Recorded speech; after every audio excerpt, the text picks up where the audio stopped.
இயேசு உங்களை நேசிக்கிறார். பிரியமானவர்களே, இந்த நாளில் ஆண்டவர் நம்மளோடு பேசும்படியாய் வேதத்திலிருந்து சில வசனங்களை கூட வாசித்து நாம் அறிந்து கொள்ளக்கூடிய, நாம் கடைபிடிக்க வேண்டிய காரியங்களை பார்ப்போம்.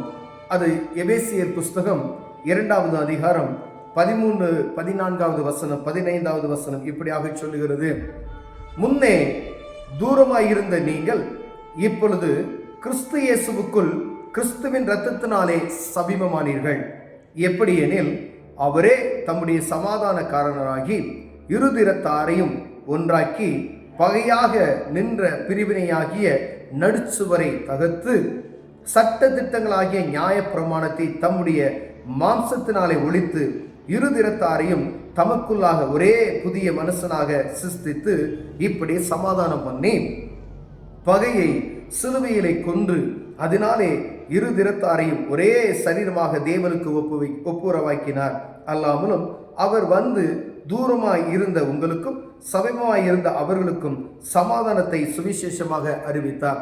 பிரியமானவர்களே, இயேசு கிறிஸ்துவின் அருமையான இந்த ஒவ்வொரு வசனங்களும் நம்மை தூரமாய் இருந்த நம்மை, ஆண்டவருக்கும் நமக்கும் தூரமாய் இருந்த நம்மை அவருடைய இரத்தத்தின் நிமித்தமாய் நம்மளை ஒன்று சேர்த்திருக்கிறார். பிரியமானவர்களே, எப்படின்னா பாருங்க, பரிசுத்த கூட்டம் என்று அழைக்கப்படுகிற ஒரு கூட்டம், ஆசாரியர்கள் என்று கூட்டப்படுகிற ஒரு கூட்டம், லேவியர்கள் என்று சொல்லப்படுகிற ஒரு கூட்டம்.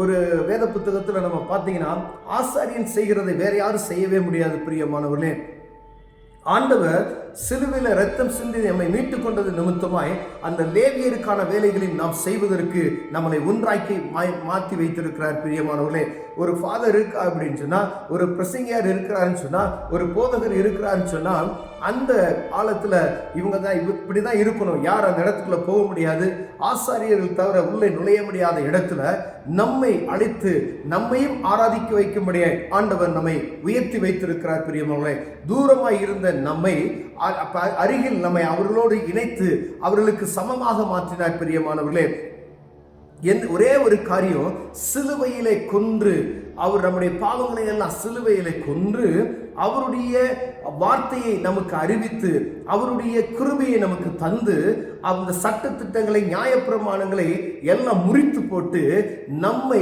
ஆண்டவரை அறிவிக்கத்தக்கதாக, தேவனுக்கு தொண்டு செய்யும் விதமாக, நம்மை அவருடைய வார்த்தைகளை பிரசங்கிக்க விதமாக, நாமும் அவருடைய ராஜ்யத்துக்கு கிட்டே சேருவதற்கான வழிவாசல்களை நமக்கு திறந்து கொடுத்திருக்கிறார். பிரியமானவர்களே, தூரமாய் இருந்த நீங்கள் இப்பொழுது கிறிஸ்து இயேசுவுக்குள் இரத்தத்தினாலே சமீபமானீர்கள். இயேசு கிறிஸ்துவின் இரத்தம் சகல பாவங்களை நீக்கி நம்மை சுத்திகரிக்கும் என்று வேதம் சொல்லுகிறது.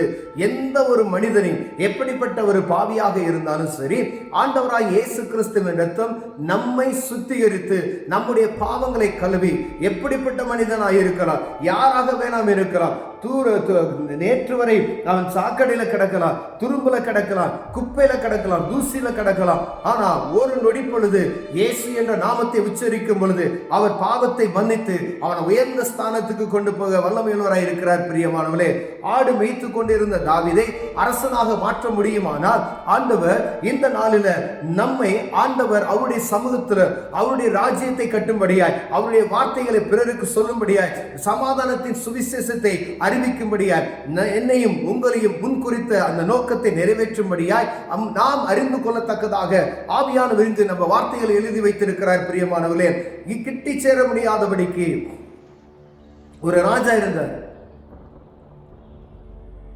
அவர் மேன்மை அடைந்து தூப வர்க்கத்தை எடுத்து என்ன செஞ்சாரு, தூபம் போடுவதற்கு, ஆசாரியன் செய்கிற வேலையை செய்வதற்கு துணிச்சலாய் பலிபீட தண்டைகளை போகும்போது ஆண்டவர் என்ன செஞ்சாரு, அவர் நெத்தியில குஷ்டரோகத்தை வர வைத்தார். பிரியமானவரே, ஓடின ராஜா பெருமையில, நீ செய்யற வேலையை என்னால செய்ய முடியாதுன்னு சொல்லி.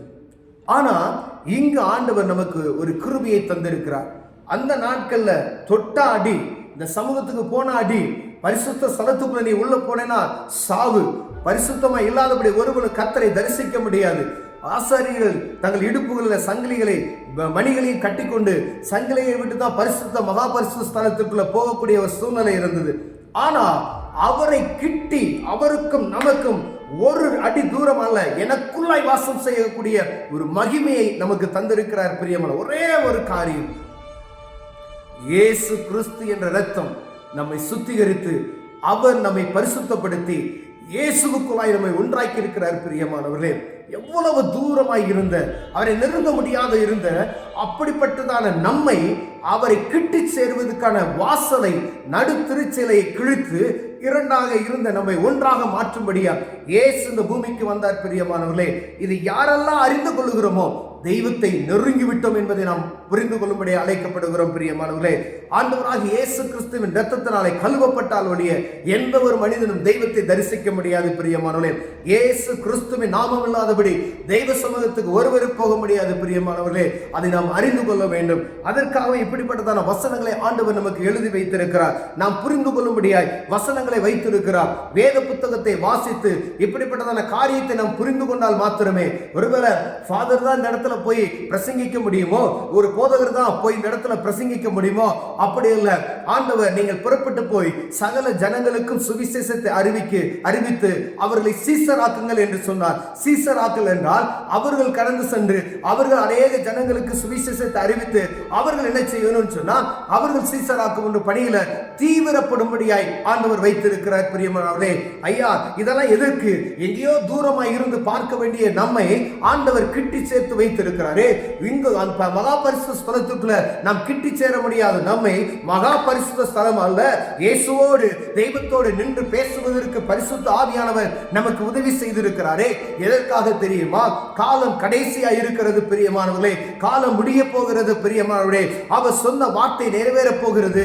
எப்படியாவது அவருக்கென்று ஒரு ஜன கூட்டத்தை ஆதாயப்படுத்த வேண்டும். ஏன்னா உலகத்தில் இருக்கிறவன் பொல்லாதவன், பிசாசானவன் தனக்கு ஒரு ராஜ்யத்தை உண்டாக்கும்படியாய் அவனுடைய காரியங்களை தீவிரமாய் செயல்பட்டு கொண்டிருக்கிறான். பிரியமானவர்களே, ஒருவரும் கெட்டு போகாதபடி நித்திய ஜீவனை பெற்றுக் கொள்ளும்படியாய் பரிசுத்த ஆவியானவர் நம்மை ஒவ்வொருவரும் கெட்டு போகாதபடி பரிசுத்த ஆவியின் அபிஷேகத்தை பெற்றுக் கொள்ளும்படி இந்த பரலோக ராஜ்யத்துக்கு ஏற்றவளை ஒவ்வொருவரையும் மாற்றும்படியாய் ஆண்டவர் நமக்கு கிருபை பாராட்டுகிறார். நமக்கு விரோதமானவனோ அவன் தீவிரமாய் செயல்பட்டு கொண்டிருக்கிறான். பாவத்தில் விழத்தள்ளுவான், நீ எப்படி வேணா வாழணும்னு சொல்லுவான். ஏன்னா அவனுடைய செய்கைகள் கேடும் பொய்யும் மதிகேடுமான காரியங்கள். பிரியமானவர்களே, அதை சிக்கிக் கொண்டவர்கள் பரலோக ராஜ்யத்துக்கு உள்ள நுழைய முடியாது. ஐயா, மதுபானத்துக்கு அடிமைப்படுத்தப்பட்டு வைத்து விடுவான். ஏதோ ஒரு அடிமைத்தனத்தில் நம்மை மாற்றி விட்டு விடுவான். பிரியமானவர்களே, ஒரே ஒரு காரியம், ஒரு மருந்து மாத்திரையோ மதுபானத்தில் இருந்து சிக்கிக் கொண்டவர்களை விடுதலை செய்ய முடியாது. பிரியமான எத்தனையோ பேர் மதுபானத்தில் அடிமைப்படுத்தப்பட்டு இருக்கிறாங்க, அவர்களை விடுதலை செய்ய முடியல. எவ்வளவு மாத்திரைகள் சாப்பிடுறாங்க, அவர்களுக்கு என்னென்னமோ சொல்ல, நீ செத்து போயிருவ, இந்த இன்ஜெக்ஷன் போட்டா நீ செத்து போயிருவேன்னு சொல்றாங்க. ஆனா அந்த அடிமைத்தனத்தில் அவங்களால மீள முடியல. இயேசு கிறிஸ்து என்ற நாமம் நம்மை என்ன செய்யணும்? பரிசுத்தமாக்கும். பிரியமானவர்களே, பாவத்தில் கிடந்த என்ன, மதுபானத்துக்கு அடிமையாய் கிடந்த என்ன, இந்த இயேசு கிறிஸ்துவின் ரத்தம் கிழக்குக்கும் மேற்குக்கும் உள்ள தூரம் போல என்னுடைய அந்த அடிமைத்தனத்தில் என்னை ஆண்டவர் மாற்றி போட்டார். பிரியமானவர்களே, அந்த நினைவை இல்லாதபடிக்கு 25 வருட காலமாய் அந்த நினைவு கூட வராதபடிக்கு என்னை மாற்றி போட்டார். இந்த இயேசு என்ற நாமம் மாத்திரமே நம்மை பாவத்திலிருந்து தூரப்படுத்த முடியும். அப்படி பாவத்திலிருந்து தூரப்படுத்த முடியாத நம்ம உலகத்துல மாம்ச நாம் விட்டு விடுவோம் என்று நினைத்தோமானால் அது ஒரு காலம் நடக்காது.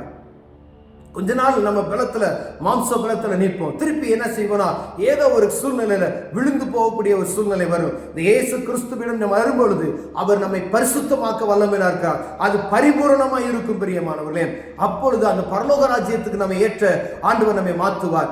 ஏன்னா நம்மை ஆண்டவர் தெரிந்து கொண்டதை நோக்கம் ஒருவரும் அந்த நரகத்துக்கு போகக்கூடாது, என்னுடைய பிள்ளைகள் என் சமூகத்துக்கு வர வேண்டும் என்பதற்காகவே நம்மை பாவத்தில் கிடந்த நம்மை பாவத்தில் கிடந்த என்னை என்ன செய்தார் என்றால் அவரை அறிந்து கொள்ளும்படியாய் அவருடைய இரத்தத்தினால நம்மை சுத்திகரித்திருக்கிறார் என்ற செய்தியை நாம் அறிந்து கொள்ளும்படி அறிந்து கொண்டு நாம் அவருடைய வார்த்தைகளை பிறருக்கு சொல்லி நாம் பெற்றுக்கொண்ட இந்த இன்பமான காரியத்தை மற்றவர்களும் அறிய வேண்டும் என்பதற்காகவே உங்களையும் என்னையும் அந்த ஆண்டவராக இயேசு கிறிஸ்துவை அறிவிக்கும்படியே தெரிந்து கொண்டார். பிரியமானவர்களே, நான் கிறிஸ்தவனாய் இருப்பதினால் பெருமை கிடையாது. ஆனால் எனக்கு ஆண்டவர் செய்த நன்மைகளை பிறருக்கு சொல்லும் பொழுது அவர்களும் அந்த நன்மையை பெற்றுக் கொள்வார்கள் என்றால் ஆண்டவர் உங்களை ஆசீர்வதிக்க வல்லமையுள்ளவராக இருக்கிறார். பிரியமானவர்களே, இந்த காலம் கடைசியா இருக்குது நிமித்தமாகவே ஆண்டவர் உங்களோடும் என்னோடு பேசிக் கொண்டிருக்கிறார். இயேசு கிறிஸ்துவின் ரத்தம் சகல பாவங்களை நீக்கி சுத்திகரிக்கும் என்ற இந்த வசனத்தை என் ஜனங்களுக்கு சொல்லுங்க. அறியாத ஜனங்களுக்கு சொல்லுங்க.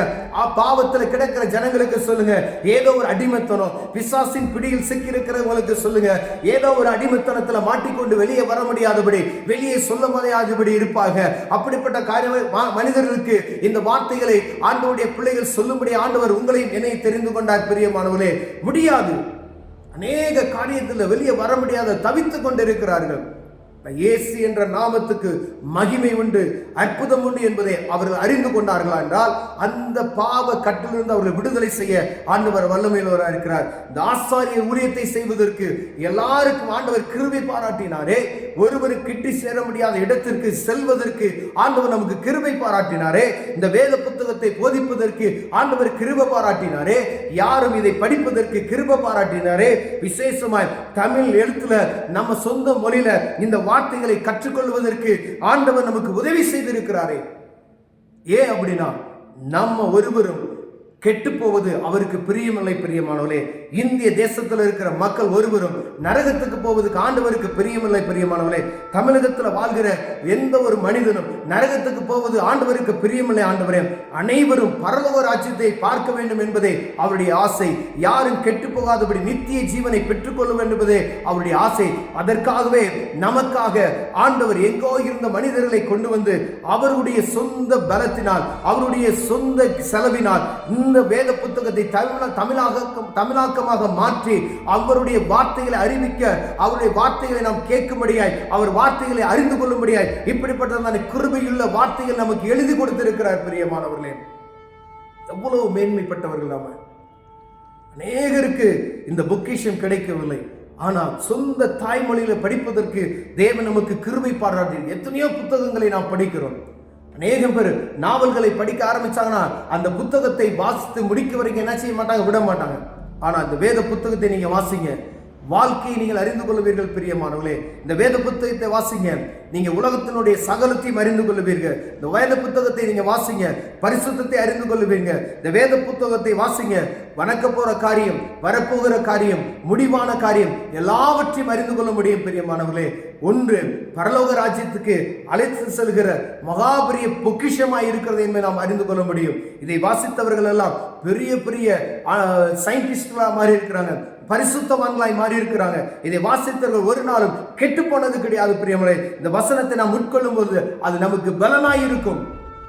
ஒருவேளை வேத புத்தகத்தை நீங்கள் வாசிக்காமல் இருப்பீர்களானா எப்படியாவது இந்த வேத புத்தகத்தை வாசித்து விடுங்கள். இதை வாசித்து இதில் இருக்கக்கூடிய காரியத்தை நீங்கள் அறிந்து கொள்வீர்களானால் நாம் எவ்வளவு மேன்மை அடைந்திருக்கிறோம் என்பதை புரிந்து கொள்ள முடியும். நம்ம இடத்துக்கு பரிசுத்த ஸ்தலத்துக்கு கடந்து செல்ல முடியாத நம்மை அவருடைய இரத்தத்தினாலே மீட்டுக்கொண்டு அந்த இடத்துக்கு அழைத்து செல்வதற்கு கிருபை பாராட்டினார். பிரியமானவர்களே, அதுக்காய் கர்த்தரை ஸ்தோத்தரிப்போம், கண்களை மூடுவோம், ஜெபம் செய்வோம். அன்பின் தகப்பனே, ஆண்டவரே, பரிசுத்த ஸ்தலத்திற்கு கடந்து செல்ல முடியாத எங்களை பரிசுத்தப்படுத்தி இரத்தத்தினால் எங்களை மீட்டுக்கொண்டு ஆண்டவரே ஆசாரியர்கள் செய்யக்கூடிய காரியத்தை எங்களுக்கு தேவன் கிருபை பாராட்டினதுக்காய், ராஜாக்களாய் ஆசாரியர்களாய் வைத்திருக்கிறதுக்காய் ஸ்தோத்திரம். இயேசுவின் நாமத்தில் பிதாவே, ஆமென்.